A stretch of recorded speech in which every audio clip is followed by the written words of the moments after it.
Ära raiska õhtust aega on vähe pärast tööpäeva. Sea oma sammud sisse, alusta keskmiselt raske harjutusega nagu kõhulihased, kätekõverdused, võib-olla veel raskustega kükid. Ja kohe, kui kere on kuum, võtad kätte kõik raskused, mis sul saada on. Veendud, et kogu su keha on töös ja väsitad ennast nii, kui saad. Mul tuleb pärast seda alati väga hea ja sügav uni, olgugi, et magada saab ainult kella 4, sest homme on teisipäev ja on vaja hakata hommikust rutiini tegema.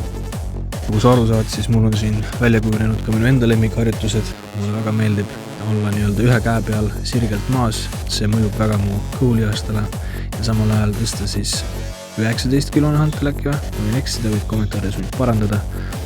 Aga jah, hantlit on parem sellises asendisse tõsta kui midagi muud, näiteks pommi.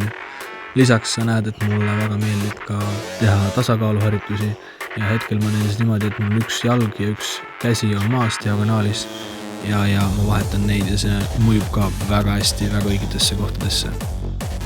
Igal juhul, kui sul juba higi on väljas ja sa tunned, et sa oled mõnusalt tööd teinud, siis nagu vanasti öeldi, pesema ja magama, aga enne seda veel on sul väike toidukord, ehk siis tasteed ja sidrunid ka. Kui tee on joodud, siis sidrunid tõmba ka keresse, C-vitamiin on alati teretulnud.